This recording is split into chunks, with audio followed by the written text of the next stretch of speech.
If you went back in, I don't know, going back in time or pushing forward in time, and you were in getting your MBA, and you were sitting in this audience, what would you have wished a panel like yourself had told yourself when you were getting your MBA? Go start Facebook. That right? Okay. That would have been good. Go ahead, you can go first. Well, I would That was a say, good answer. I look, it's fortuitous. I don't know how you can plan this, but I got out of business. Actually, I was the one student who took a year off to travel around the world. So first, take a year off and go travel around the world. Then, when you come back, actually, I found a job in Austin, Texas. It was a startup, and I look back on the last 15 years of my career, how influential it was that I ended up at that company. It was a successful startup. It wasn't Facebook by any means. But the people I met there have been pretty much all the people I've worked for at all subsequent companies, right? And so I ended up, and they've all been venture backed. That happened to be an Austin Ventures Excel partner. But and the VCs, surprisingly, there's less of a like, hey, I'm in the Excel portfolio. They're not. It's not really so much the VCs who were sort of curating. I think they're trying to do that a bit more. But it's the executives at that company went on to go do other things. And we were talking at lunch about recruiting, and it's hard to find A players, right? And so if somebody's like, oh, we need this, and I know Tom's good at it, I'm going to go hire him. And you're like, I want to work for that guy again or that gal because they're smart. And so it's almost index high on the people you're working. If there's an opportunity to work with some really smart people, they're probably going to go do interesting things. And that's just alone, you're going to have more job security than I ever would have imagined, just by luck, that I happen to work at a really neat company and continue to work for those people. I guess I would say that if you're thinking of starting a company, make sure you really care about what it is that company does, because you're going to spend all your time thinking about it. And so you're going to find yourself, in my case, I know things why do I know these things about, regulatory requirements in energy markets? Like, why is it that if someone tells me they live in a particular part of Delaware, I know what utility company they have? I just know it, right? Mm-hmm. Like, that is what will happen to you. And if you don't like the main thing that the company is doing, you will not succeed, because you have to be able to do that.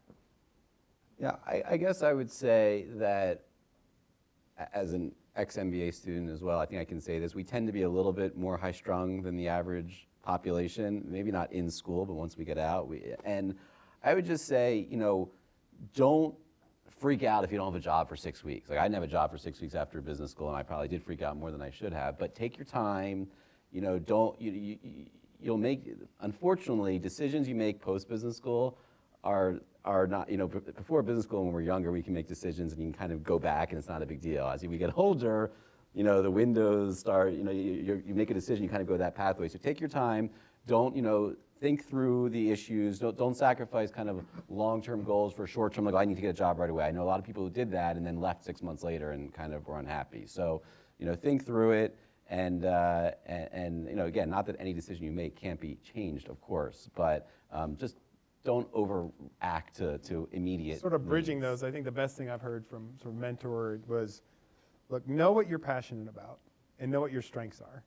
And so that's the first questions I ask in interviews. Now everybody knows it. I'm like, what are you passionate about and what are your strengths? And if you can match those two together, you're going to come to work every day volunteering your best. Seth and Tom, you've both mentioned VCs over the course of your commentary today.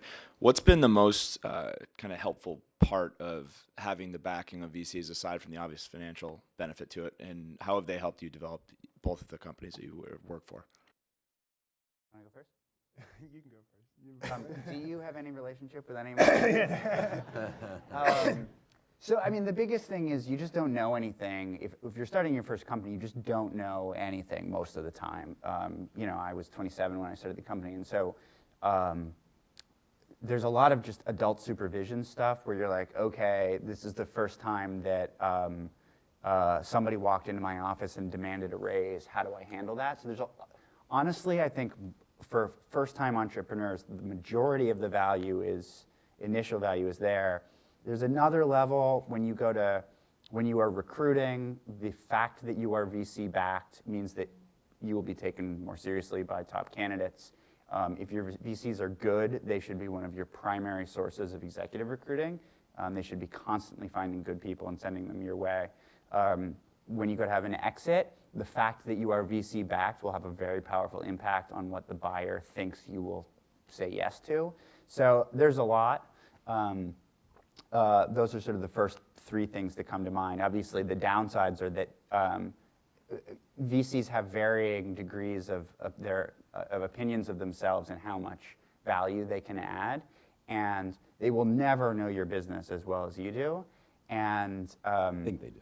But they will always think they do, and it, again, especially if you're a first-time entrepreneur, you need to have a lot of, bravery, I'll say, to say you're wrong, or thanks for your opinion, but I'm just not, you just introduce me to this guy at this company that you think I should work with. I totally disagree. I'm just not going to return that call. And those things are unpleasant, but you do eventually learn that. So the challenge is trying to figure out what to filter out and what advice to take. Yeah, I was talking to I'm sure the same thing exists, by the way, from your management, right? Yeah, I mean, right. Actually, it does, but go ahead, Tom, you can. No, I was going to say, I was talking to one of I'm our not gonna speak on the record. founders about this. I've actually worked, every company I've ever worked at was VC backed, I realized, looking back on my career. So I'm extremely thankful that the industry even exists, right? Because I get to apply my passions, my strengths to something I'm passionate about. Any of the opportunities I ever worked for ever, since graduating from college, would have existed without venture capital, which is not unique to America, but special about America. So I'm thankful that they exist and the opportunity they create for companies like Seth to found. I'm sure his employees feel that. As a sales guy, I'll add, what